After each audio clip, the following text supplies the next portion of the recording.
Hello, campers. Grab your marshmallows and gather around the true crime campfire. We're your camp counselors. I'm Katie. And I'm Whitney. And we're here to tell you a true story that is way stranger than fiction. We're roasting murderers and marshmallows around the true crime campfire.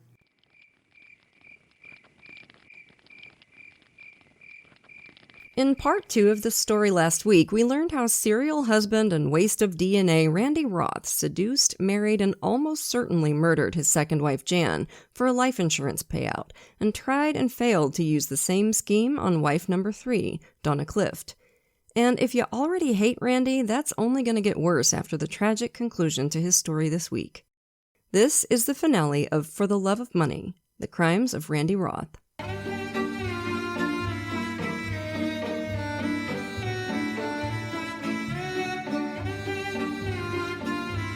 Donna Clift, Randy's third wife, was now out of his life. Well, almost. Not long after his divorce from Donna, Randy and Ben Goodwin were in a bar one night when one of Donna's friends recognized Randy. She stopped dead, then slapped him dead in the face and said, "You child-abusing son of a bitch!" Randy burst into tears. He was like, "Nobody's more important in my life than Greg. Greg is my whole life." Well, maybe you should stop torturing him then. And by the way, damn, Donna's friend. I don't condone slapping anybody, okay?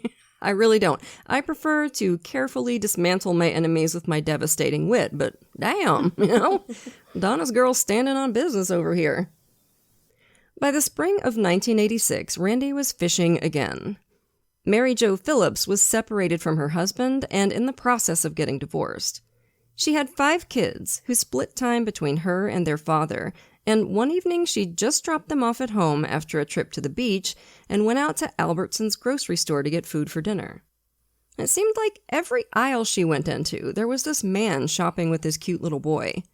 It was such an odd coincidence that soon all 3 of them just started smiling at each other. When Mary Jo was headed out to the car, the little boy trotted after her and said, "Hey lady, would you please go out with my dad?" And little Greg gave her Randy Roth's phone number. As we learned last week, this was one of Randy's tried and tested pick-me-up routines, and Mary Jo was a good mark. Not only did she have 5 children of her own, she owned a daycare center. She loved kids, and she was charmed by this cute single dad. A week or 2 later, she called, and she and Randy made a date for dinner.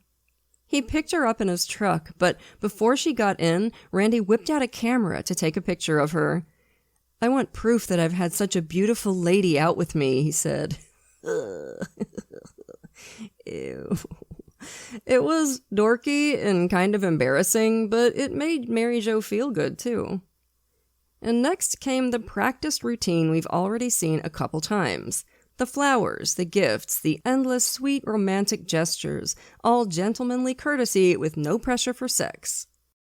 In July, Mary Jo and her kids moved in with Randy, and by the next month, Randy was dropping heavy hints about marriage. "Tell me your ring size," he said. And with them getting ready to tie their families together, there was another thing Randy thought they should take care of. He already had a healthy life insurance policy, but maybe Mary Jo should get one too. After all, they had 6 kids between them. They would have to be taken care of, if something were to happen to either of them. At this point, Mary Jo had to share a secret, something she'd been struggling with by herself. She'd been feeling sick and had recently been given a diagnosis. She had cancer. It was in the very early stages and very treatable, but right now she was pretty much uninsurable. "Well, that was okay," Randy said, and changed the subject. He didn't seem upset, and also didn't seem at all concerned about the cancer. Mary Jo definitely didn't want him to freak out and be scared, but it would have been nice if he'd been at least a little bit worried. Within just a couple of days, though, her warm relationship with Randy chilled out as quickly as if he'd shoved her into a meat locker. He barely spoke to her, and he certainly didn't smile. She'd have dinner ready and laid out for him when he got home from work, and without a word, he'd ignore it and start putting something together for himself, just as if she wasn't even there. All talk about rings and marriage was completely gone. He wasn't going to break up with her. He was just going to passive-aggressively make sure Mary Jo knew that Randy didn't want her in his house anymore. She got the message and soon left. And whoo boy, girl, you dodged a bullet. Imagine how she must have felt later, by the way, like after all this came out in the press. Ugh. Yeah, his behavior is so obvious in hindsight. Like, he's just a fake little man incapable of human emotion. Like, if Pinocchio was a short, fully grown loser with a false sense of superiority. Yeah. And, the fact that he did the passive-aggressive, I'm going to be an asshole until you leave me thing is amazing because we know who he is in his core. He is a violent, awful human being, and yet too pussy to just break up with his girlfriend. Unbelievable. Yeah. Yep. With Donna and Mary Jo gone, the Goodwins invited Randy and Greg to spend Christmas with them, and they, if you remember, are the next-door neighbors that Randy befriended. Their daughter Brittany was 13 years old and had a very obvious crush on her good-looking neighbor Randy, who was 31 by now. Now, this isn't an especially unusual dynamic. I mean, I had crushes on all kinds of teachers and neighbors and stuff when I was in junior high. And in most cases, it's harmless because most people aren't psychopaths. Randy preferred thin women. His mom, Elizabeth, was kind of zoftig, and as we suggested last week, Randy's main physical criterion was don't look like mommy. Scared of mommy.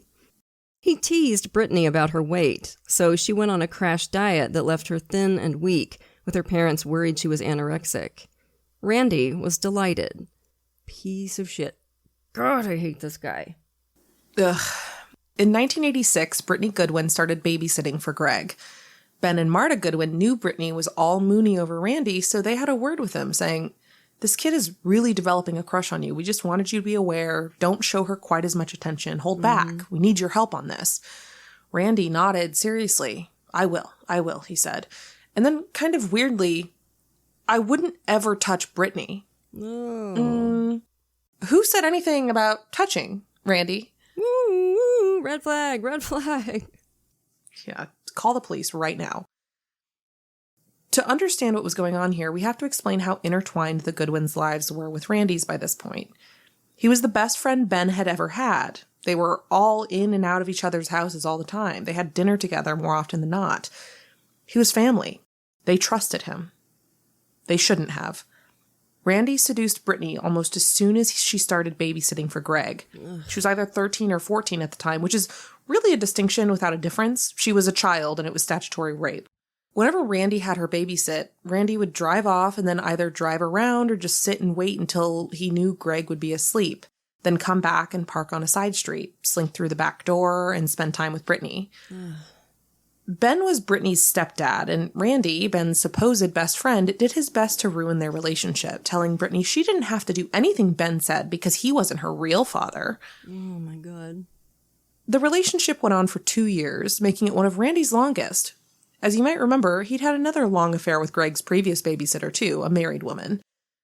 In the way Randy thought of the world, both women belonged to other men, and it was getting one over on those other men that made the whole thing exciting for him. I mean, that and the fact that he was a disgusting creep. Yeah, that part is key, obviously. Yeah, Randy's whole sexuality is based on impressing or, other men. Impressing other men was his MO. And it's like, man, the closet is glass, Randy. It's okay.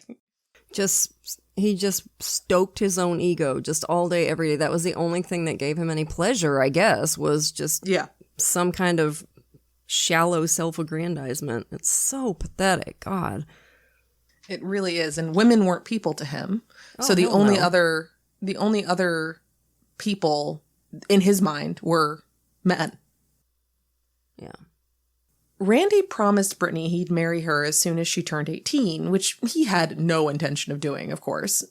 She developed some psychological problems, and her relationship with her parents was tumultuous, even by teenage girl standards. He dumped her as soon as he met a woman he thought might make him rich. She wouldn't tell anyone about what happened until she was an adult. The next woman Randy targeted was Cynthia Baumgardner. Around the time Randy's brief marriage to Donna Clift was imploding, Cindy's marriage to her husband Tom was also ending, although in a much sadder way. Tom Baumgardner was a couple years younger than Randy, and they'd actually gone to Meadowdale High School at the same time, although as far as we know, they never interacted. Tom married pretty blonde Cindy in 1976, and they soon had 2 boys, Tyson and Riley. Tom had a good job with UPS, and he had a membership to the Teamsters Union, which came with good medical coverage and survivor benefits. Those became important much sooner than anyone would have thought. When he was just 29 years old, Tom was diagnosed with an advanced case of Hodgkin's lymphoma. He was dead within 6 months. God, I cannot even imagine. With 2 kids, oh my lord. So devastated, of course, a widow at 27 years old, Cindy tried to continue with her life. Tom's survivor benefits and life insurance meant she didn't have to work and could focus on raising the boys and doing occasional volunteer work at her church. Cindy was very religious, and by the time she eventually started thinking about dating again, she'd decided on a rule. She wouldn't get involved with a divorced man. A man would either have to never be married or, like her, be widowed. But in the immediate aftermath of Tom's death, Cindy had no interest in any of that. She asked her friend Lori to move in and help with the boys so neither of them would have to live alone. Unlike most people in this story, Tom's death had given Cindy good reason to worry about the future, even as young as she was. She had a will drawn up that named Lori as executor and as her preferred guardian for Tyson and Riley if anything happened to Cindy. And to make sure the boys would get to stay in their own home, she willed the house to Lori too. She filed the will with the court, then put it away in a safe deposit box along with a few precious things of Tom's that she wanted the boys to have when they were older.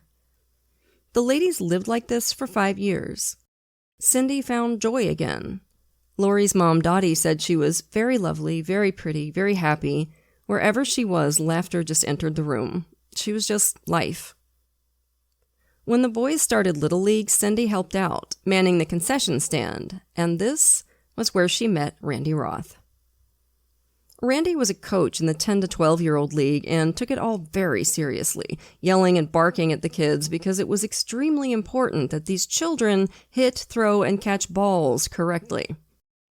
When Cindy started at the concession stand in 1990, Randy noticed her right away. And he did what any red-blooded, manly man would do when he wants to get to know an attractive woman. He sent his kid over. It's like as soon as he had Greg, he had no other moves. Like, where's Sir Randolph when you need him, right? Yeah, right. Greg, who must surely have been getting sick of this sidekick act by now, went to get something at the concession stand, and then Randy showed up to pay. He made small talk with Cindy for a while, and within a few days had arranged to help with the concessions the same nights she worked. One of the main skills of predators like Randy is selecting their victims. Cindy fit Randy's primary criterion. She was young, meaning she could be cheaply insured for large amounts of money. Plus, she had children who were already receiving hefty survivor benefits from their dad's death and would get even more if something happened to Cindy. And this is how he thinks about this. These 2 children who lost their father. And that's a plus for him. Just digest that for a second. Like, that is a psychopath. Holy shit. And 5 years after her husband's death, Cindy was lonely and kind of naive romantically. Randy made kind of a red flaggy introduction of himself to Cindy. "I noticed you right from the beginning," he said. "But the way you look, the way you dress, I figured you probably had money. I didn't feel worthy to introduce myself." Okay, are we following the logic in Randy's brain there? Money equals worth. "But then I saw you drive an Escort, and I drive an Escort too, and I figured anybody driving an Escort couldn't be rich, so I felt like I could introduce myself." Good God. Randy bought cars about as often as most of us buy cartons of milk, selling the old ones on.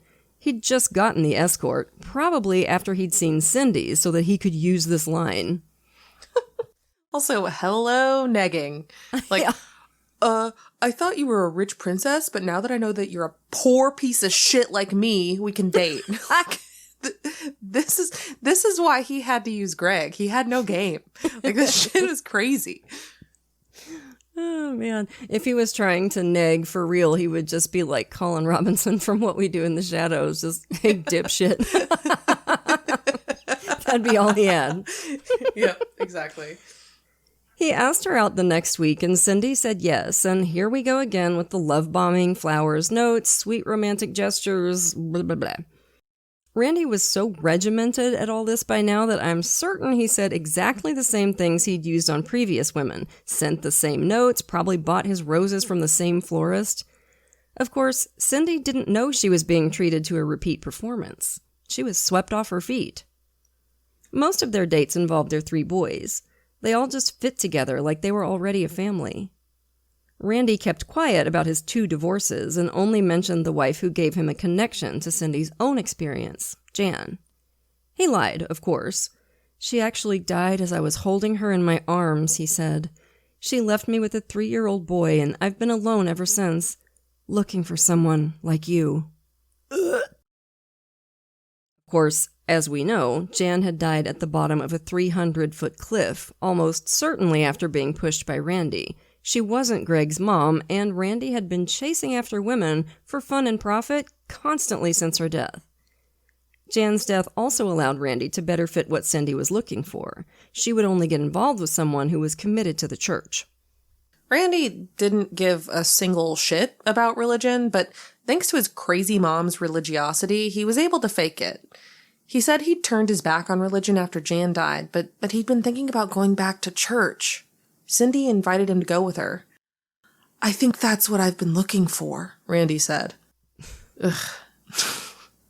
At the end of July, Randy asked Cindy to come with him to a classic car show in Reno. Her heart sank. That was an overnight trip. Was her new boyfriend, the courteous Sir Randolph, just trying to get her in the sack after all? She told Randy she'd never go on an overnight trip with a man who wasn't her husband. Well, that wasn't a problem, Randy said. They could take care of that right down in Reno. No. Her parents and her friend Lori tried their best to talk her out of it, but there was no swaying Cindy. She thought she'd met her Mr. Right, someone who could understand the heartbreak she'd been through because he'd been through it too. So they drove down to Reno and got married. They'd been dating maybe 5 weeks. When they got back home, Cindy's parents were determined to make the best of the situation and welcome Randy into their family. They went over to Cindy's house to meet him for the first time, and her dad, Jim, tried to hug him. Randy just stood ramrod straight, saying nothing and showing no emotion. Emotions were for sissies. Jim tried again, offering Randy an open invitation to come over for dinner with Cindy and the boys, but Randy brushed off the invite. Cindy and the boys came over a bunch, but Randy never set foot in his new in-laws' house. And I know people have different levels of social competence, okay? And there's nothing wrong with being socially awkward or having social anxiety or whatever. That is not what's going on here. We know this.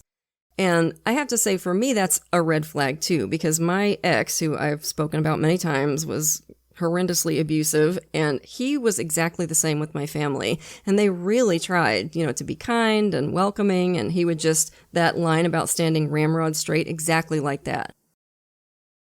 Randy and Cindy decided they needed a new house for their new family, and they each put their current homes on the market. Randy deliberately asked way too much for his place in Misty Meadows, over double what he'd paid for it just 6 years ago. So Cindy's house sold first, and it was her money that made the down payment on their brand new home in Woodinville, a big place with 4 bedrooms and a 3-car garage. Property prices usually climb more quickly than inflation. They paid $275,000 for the place in 1990, and today it's worth nearly $2 million. And of course, they had the life insurance talk. If anything should happen to either of them, Randy said, they needed to make sure the survivor wouldn't be in financial trouble and maybe lose the house. He already had a big policy that he'd made Cindy the beneficiary of. Maybe she could do the same for him. Cindy actually had life insurance already, a $115,000 policy with Tyson and Riley as the beneficiaries. But Randy told her that wasn't enough, so Cindy got a new $250,000 policy with Randy as the beneficiary, and against her insurance agent's advice, replaced the kids with Randy on the smaller policy too. Oh. In today's money, Cindy's life was now insured for almost $1 million. This does feel like a horror movie watching somebody go into the basement. It does. It's also very similar to season 1's case. Mm-hmm. Oh, Susan yeah, Reiner. where you can see it creeping up and all the steps that lead up to it, and you just want to reach in and say, no, save yourself. The mortgage and most of their monthly expenses were paid for by the survivor benefits Cindy's sons received. When Randy lowered the price of his old house and it sold, he made about $50,000, but didn't put any of it into the new house.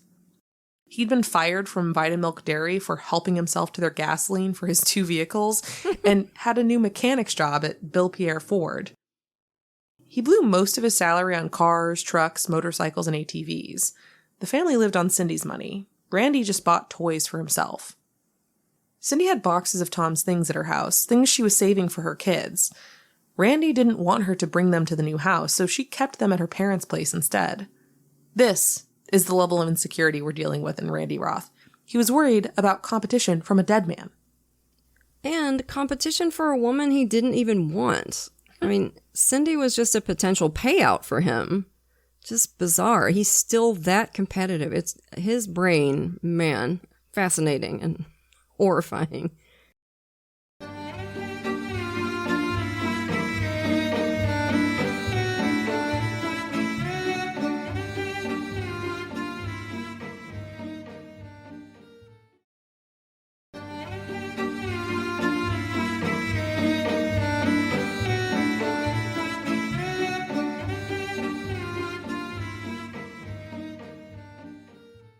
Cindy set about decorating the new house, deciding on a color scheme of mauve and blue.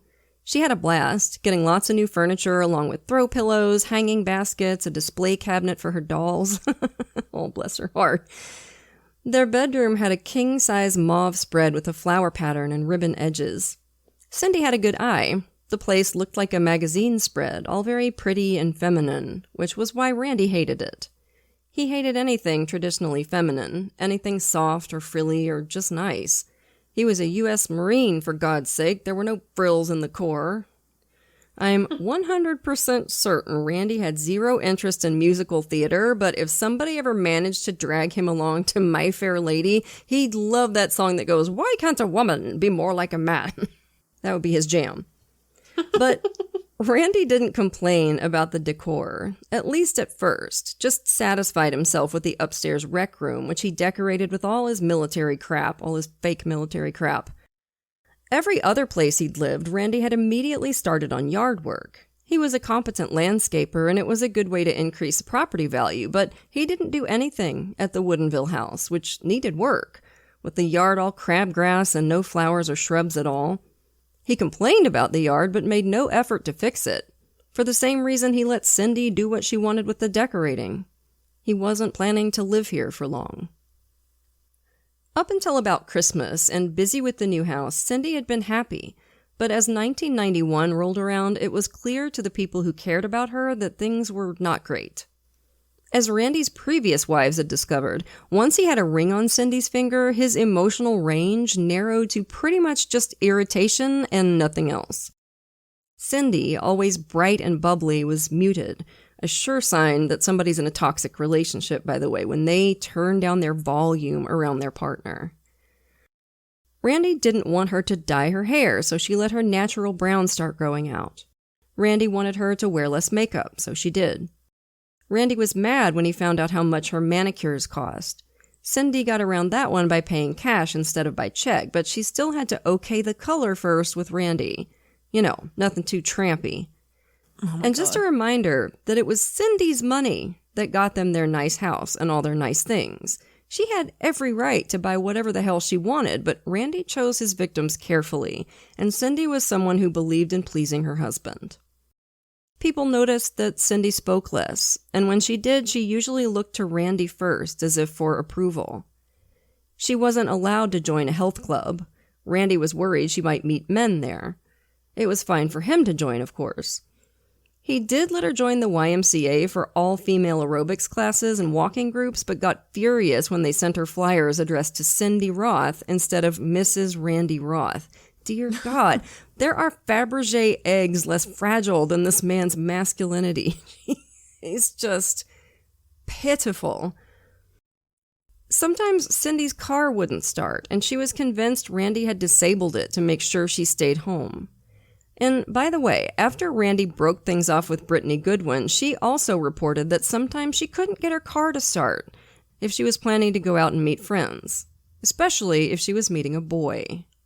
Oh my God. Cindy wasn't the type of person to share problems in her marriage, and she wasn't the type of person who would see a therapist if she was sad, but it seems clear that in 1991 she was thoroughly depressed.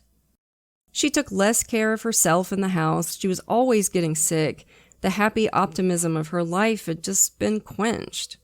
She was unhappy. As July rolled around and they got close to the 1-year anniversary of their rushed Reno wedding, she and Randy planned a return trip to Nevada in early August. Cindy wouldn't live long enough to go there. On July 23, 1991, the hottest day of the summer, the beach at Lake Sammamish State Park was still crowded as afternoon shifted into evening. Cindy's 2 sons, Tyson and Riley, were 11 and 9 years old respectively. They sat on the sand looking out across the water, which was crowded with swimmers, and farther out, watercraft. They were looking for their mom and Randy, who'd gone out paddling in Randy's little gray inflatable raft, but they'd been gone longer than the boys had expected. They spotted the raft, but only saw Randy, shirtless and with sunglasses on, rowing his way through the other boats. He didn't seem to be in a hurry. The boys started walking towards the south end of the swimming area, where it looked like the raft would come ashore. Randy was pulling the raft up to the beach when they got there. He ignored them.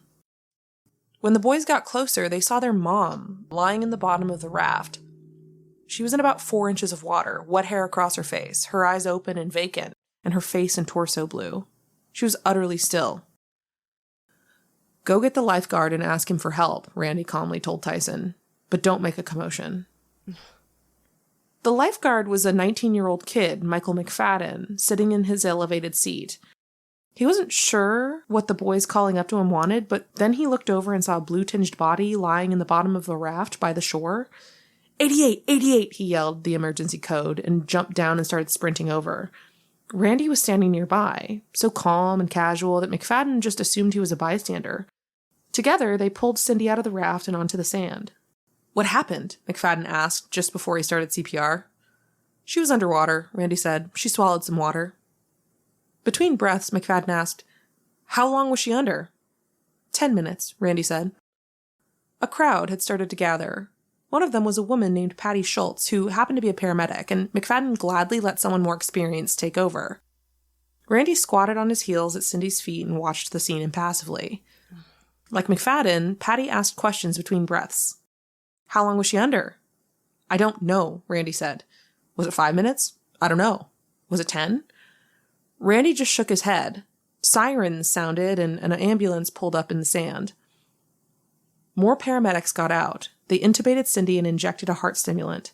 A paramedic got out a defibrillator and started trying to jumpstart her heart.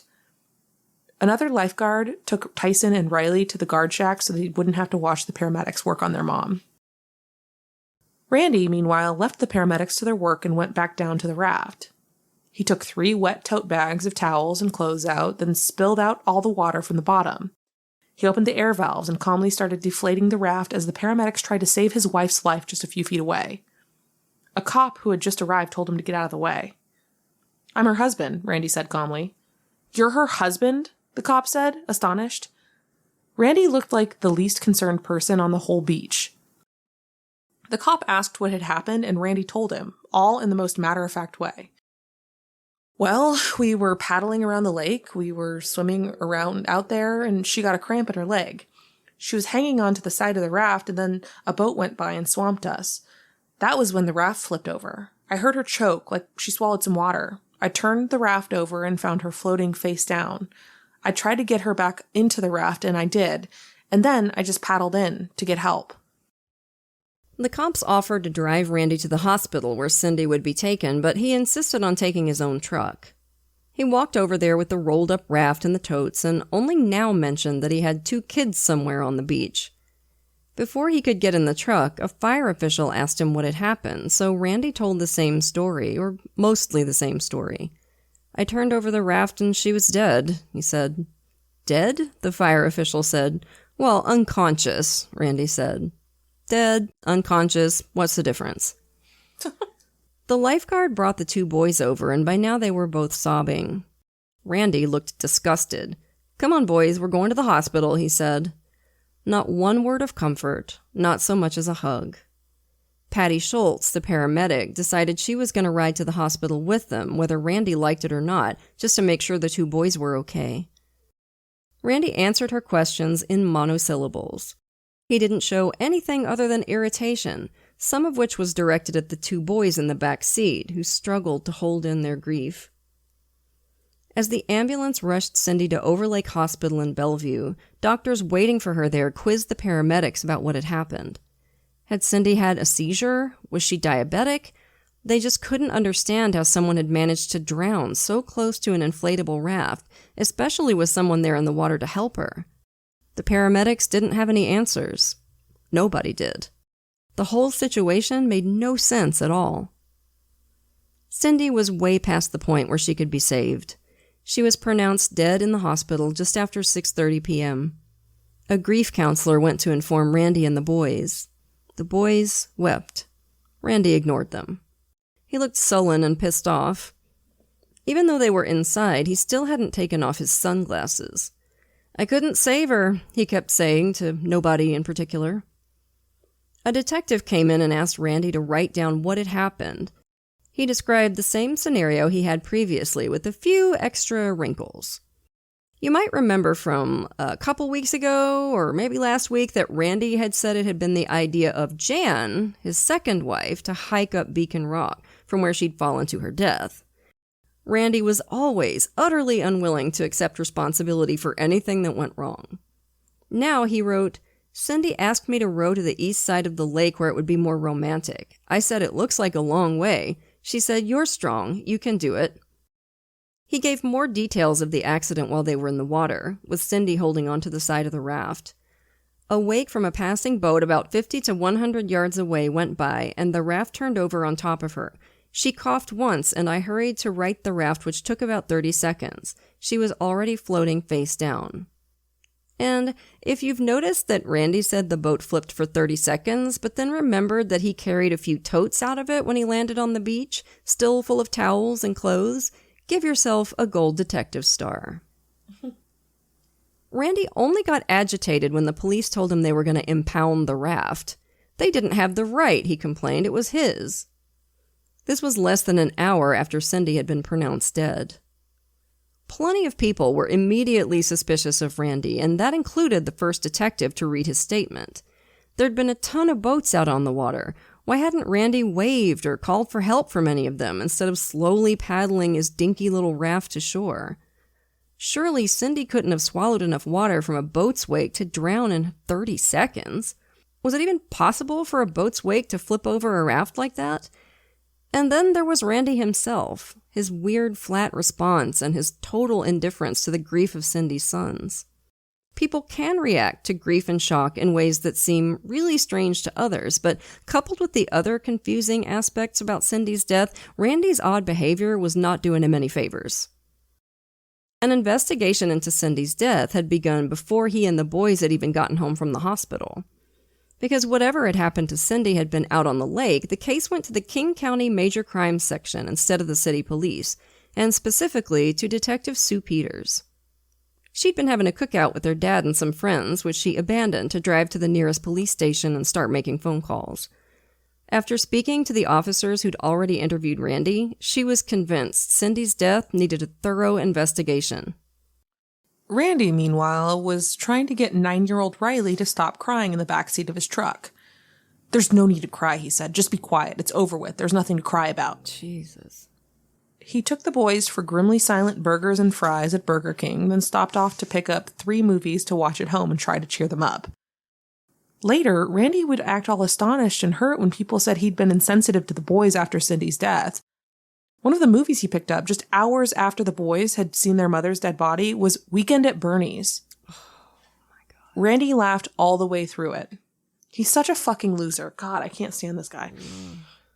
Over the next few days, he shoved everything Cindy had owned into black garbage bags. Randy Roth is a classic example of a psychopath's total lack of understanding about human emotions. It did not even occur to him that the kids might not want to see a movie about a dead body being passed off as a living one. That's what Weekend at Bernie's is about if you haven't seen it. This guy dies and his 2 friends have to make him look alive for some reason. I forget why, but Holy shit, what a choice, right after you've just watched your mother drown. Ugh.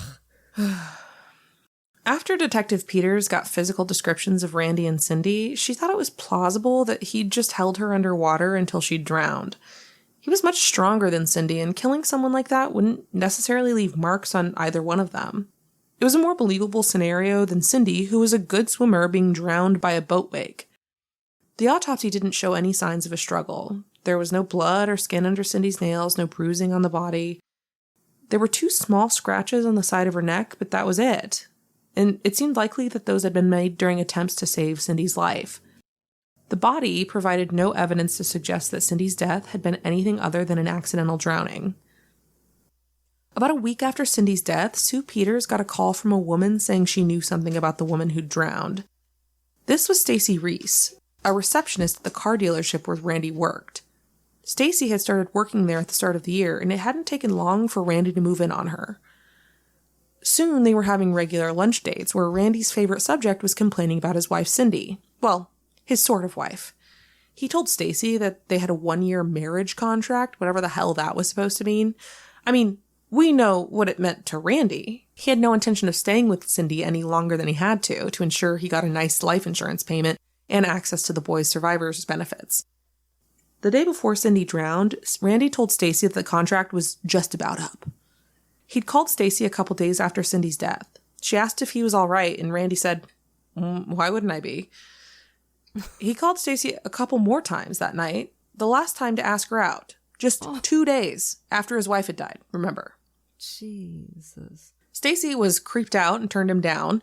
She couldn't shake the horrible suspicion that Randy might have killed his wife just so he could make a move for her. But what really started the investigation moving at top speed was when Stacy told Detective Peters that Randy had been married before, and that a second wife had died in a hiking accident after they'd only been married for about 8 months. 2 wives, both of whom had been married to Randy Roth for less than a year, both of whom died in apparent accidents outdoors and with no witnesses. It was plenty suspicious, and it didn't take long to add a motive to the mix because the next call Detective Peters got was from Mary Jo Phillips, the one who got away. Mary Jo was able to fill in a lot of blanks in the growing picture of Randy's life. She told Peters about Randy's 3 previous wives, Jan, who had died, and the 2 Donnas, Randy's first and third wives. And she told her own story, how Randy had come on like a hurricane right up until he learned that Mary Jo was uninsurable, whereupon he turned to ice. To a homicide detective, life insurance and spousal murder go together like peanut butter and chocolate. And Randy sounded like someone who could kill. Mary Jo shared some of his stories from Vietnam, how he'd killed dozens of people and killed and mutilated women and children. Now, these stories were all lies, of course, but they do tell us something about the image Randy liked to project. And they also tell us that a surprising number of people are okay with it if their significant other admits to killing children. That's been one of the interesting realizations of this case, hasn't it? Who'd have thought? It didn't take long to uncover the records pertaining to Randy's life. His military service had been real, if brief, and had not coincided with any military action in Vietnam. He had a criminal record from petty thefts in the mid-70s with no jail time, and he'd been married 4 times, never for very long. When Peters got in touch with authorities down in Skamania County, where Beacon Rock was, they made it clear they thought Randy had murdered his second wife, Jan. They just hadn't been able to prove it. When she spoke with Cindy's best friend Lori, she learned a couple of things. One was that Cindy and Randy's marriage had rapidly disintegrated after their wedding, so much so that Cindy was already thinking about divorce, despite her strong religious opposition to it. Another was that when Lori called him on the night of Cindy's death, Randy told her he'd given Cindy 20 minutes of mouth-to-mouth resuscitation, something he hadn't mentioned before. When Jan had died, Randy had almost immediately given multiple conflicting accounts of what had happened. Apparently, he just couldn't help himself because he was doing the same thing with Cindy's death. At Cindy's memorial service, Randy either ignored or was flat-out rude to anyone who tried to talk to him. He left the urn with Cindy's ashes in it on a table in the chapel's waiting room and just walked out. The detectives brought Randy in for a formal interview. And, as is common, they didn't tell him just how much they already knew about him. That way they could ask him questions and see what he chose to lie about or evade. Randy told them about Cindy's death in his usual matter-of-fact way and spoke about Jan's accident the same way. "Did anyone see the fall?" one of the detectives asked. Randy said he'd been about 10 feet behind Jan when she fell. They were living on Mount Lake Terrace at the time and had gone down south for Thanksgiving. He hadn't answered the question, so the detective asked it again. Had anyone else seen the accident? "As far as I know," Randy said, "they were right there." "Who's they?" Randy went quiet. The interview was taking an uncomfortable turn. And we need to remember all the way back to when we started this story in part 1, where Randy rushed down the trail at Beacon Rock, all wild and wide-eyed as he surprised a group of hikers. Randy had, in fact, been as surprised as they were. He hadn't thought anyone was that close behind on the trail and had no idea if they'd seen whatever had happened with Jan. Now, 8 years later, he must have wondered if somebody had seen more than he knew. They hadn't, but it was clear Randy was freaked out. When questioned about his other marriages, Randy said his third one had been to a woman named Dawn, whose last name he didn't know. Don't you hate that, when you don't know your wife's last name? Her name was actually Donna, of course, and Randy's evasion convinced the detectives that he was trying to keep them away from her. He told them he thought Dawn had moved to Utah or Colorado. They asked Randy if he'd take a polygraph test. He said he had no objection, but he thought he should speak to an attorney first. There wouldn't be any polygraph, surprise, surprise. Within 2 minutes of the interview ending, Randy was calling an attorney from a payphone in the lobby of the King County Courthouse. Randy was never as smart as he thought he was, but he wasn't stupid. He knew he was in trouble. Detectives soon tracked down Randy's third wife, Donna Clift, who had not, in fact, left the state and was working at a dry cleaner's a couple miles away. They learned about her brief marriage to Randy, which had quickly turned terrifying when she'd refused to get life insurance. She thought Randy had tried to kill her. She also gave them another lead to chase down, Tim Bricotto, Randy's one-time best friend. By now, the investigators were sure Randy had killed Cindy. To test the scenario of her drowning that Randy had described, they inflated his raft and towed it out to the lake with 2 lifeguards playing the roles of Randy and Cindy, and a detective driving his own powerboat to create the waves that Randy said had flipped the raft and drowned Cindy. He'd said the boat had been 50 to 100 yards away. The wake from that distance barely even made the raft rock. The detective brought his boat closer and closer until he was racing past barely 10 feet from the raft, throwing up nearly 2 feet of wake. Still, the raft didn't flip. In fact, it had been designed so that its inflated bottom would stick to the water. The only way they could get it to flip at all was when the lifeguards put all their weight on one side, then reached across to pull the far side up. The raft hadn't flipped when Cindy was swimming, and even when the lifeguards did manage to flip it, there was a big pocket of air trapped underneath. There was no way someone would drown if they were trapped under the raft for the 30 seconds Randy said it had taken him to turn the raft back over. And then there were the 3 totes of towels and clothes that had been in the raft with them. The detectives tested those too, and every time the raft flipped, the contents of the totes scattered all over the water, with a bunch of them sinking. The totes had still been in the raft, wet but neatly packed, when Randy beached the raft. The investigators were certain Randy had killed Cindy, but the prosecutor told them they didn't have enough yet. There wasn't yet enough of a pattern in Randy's actions to ensure that the death of Janice Roth would be included in the trial, and that seemed like a prerequisite for the conviction, so the detectives went to speak to Tim Bricotto. Tim, Randy's one-time best friend, was still terrified of him. "I know things about the man that could come back, that could cause harm to me and my family," he told detectives. Yeah, man, that's really not the kind of thing to say if you're trying to make homicide investigators go away. Like, that's like, oh, okay, that's like, we'll leave you be. that's homicide investigator catnip, is what you just said. They're going to be all over you. He told them that the Vietnam War had turned Randy into a brutal killer. The detective said, Randy hadn't served 1 day in Vietnam. Tim was flabbergasted. The detectives could practically see his conception of who Randy was shift from terrifying veteran to run-of-the-mill bullshit artist. He told them that just before Jan had died, Randy had asked him if he could ever kill his wife. Just after her death, Randy had told him, "Don't ask me to tell you something that you'll have to lie about." A couple of weeks after Cindy's death, Tyson and Riley moved in with Cindy's friend Lori, who Cindy had stipulated as their guardian in her will. Randy hadn't known about the will until he'd raided Cindy's safe deposit box after her death, and he was super pissed about it. He'd destroyed the will, but the county already had a copy. Lori took a rented truck over to pick up the boys' things, bringing along a burly brother-in-law and one of Cindy's cousins just in case. Randy was chilly but cordial at first. He treated the boys' things just like he treated Cindy's, just cramming them into garbage bags, including their posters, which were ruined. Riley had a collection of Ken Griffey Jr. baseball cards that were his most prized possessions, with at least one of them being worth a few $100s. Randy had stolen it.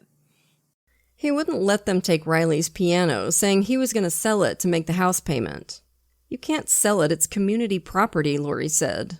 Randy started getting mad. "You come in and you ruin my whole scenario," he yelled. He said he'd been counting on the boys' survivor benefits to pay the mortgage. He'd been planning to quit his job and look after the boys. Now it was Lori who would get to quit her job? She only wanted the boys for the money they'd bring her. Lori and her crew got out of there as fast as they could. On October 9th, the investigation team and the prosecutors decided to bite the bullet. They got a search warrant for Randy's house, which would be executed as Randy was arrested. Sue Peters and her partner went to see him at Bill Pierre Ford. "You're under arrest for investigation of first-degree murder," Peters said. Randy held his hands out in front of him for the handcuffs. "That's not how we do it," Peters said, pushing him around and pulling his arms back to cuff him in the back. I love that so much. One of the first things they found at Randy's house was a garage full of expensive auto parts and tools that looked like they'd be more at home at Bill Pierre Ford.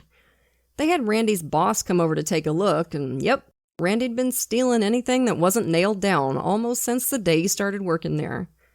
That was useful. It meant Randy was probably going to stay in jail, even if prosecutors decided to take some time over formal murder charges. They found plenty of incriminating paperwork, along with something that broke their hearts. Crumpled up and thrown in a wastebasket, they found a list that Cindy had written of all the things Randy hated about her. Randy hates Cindy's face makeup.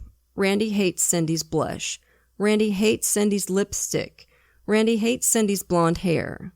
Randy hates Cindy's ugly toes. They're the ugliest toes he's ever seen. It went on and on for pages. Randy hates Cindy's pink feminine things in every room. Randy hates telling Cindy where he goes. Randy hates Cindy's monthly thing and putting up with her each month. By the end of the note, the writing was jagged and frantic. It had clearly been written not long before Cindy's death, and she'd been incredibly unhappy. Just heart-wrenching. Ugh, God. And by the way, not for nothing, but Randy stopped working out while he was in jail waiting for trial, and by the time he showed up in the courtroom, he looked like a more insipid Ned Flanders. So I don't know if we want to be throwing stones about looks, Rando. Prick. The next morning, Randy was formally charged with Cindy's murder. The most important part of his trial happened before it really even started. The judge ruled that Randy's actions with Jan, Donna No. 2, Mary Jo Phillips, and finally Cindy herself constituted a clear pattern of behavior that could be properly introduced in court during Randy's trial. The quick courtships and marriages, the pressuring for life insurance, and in 2 cases, untimely and suspicious deaths, it all fit together. And with all of that introduced, Randy's goose was cooked. It was a circumstantial case, but the circumstances were compelling. Randy's defense team made the only play they had. Randy wasn't a murderer, he was just the world's unluckiest bridegroom. The rest of the interest in the courtroom came from Randy's family. His mom, Elizabeth, showed up in a slinky dress. Whenever Randy looked at her, they glared at each other with obvious dislike. Randy's 3 sisters were there too. One time, they were in the restroom doing their hair and makeup. One of our main sources for this case was Anne Rule's book A Rose for Her Grave, and either Anne or one of her friends was in there and heard Randy's sister Lisa say to a reporter, "Everybody feels so sorry for them, but their troubles are over. Cindy's dead. It's Randy who has to suffer for the rest of his life." Ooh, wow, what a family. Hopefully, Randy will suffer for the rest of his life. The jury found him guilty of first-degree murder and 2 counts of theft. He was given a 51-year sentence and is still in there, aged 70, but will be eligible for parole in 2029. Yikes. I can't imagine he's a good candidate, but who knows? His brother Davy, also a murderer, was released in 2005 and died of cancer 10 years later. Davy at least expressed some regret for his crime. Randy, which I'm sure will surprise no one, never has. So that was a wild one, right, campers? You know we'll have another one for you next week. But for now, lock your doors, light your lights, and stay safe until we get together again around the True Crime Campfire. And as always, we want to send a grateful shout out to a few of our lovely Patreon supporters. Thank you so much to Diane, Dutchy lover of true crime stories, great name, Claire, Marissa, and Erica. We appreciate y'all to the moon and back. And if you're not yet a patron, you are missing out.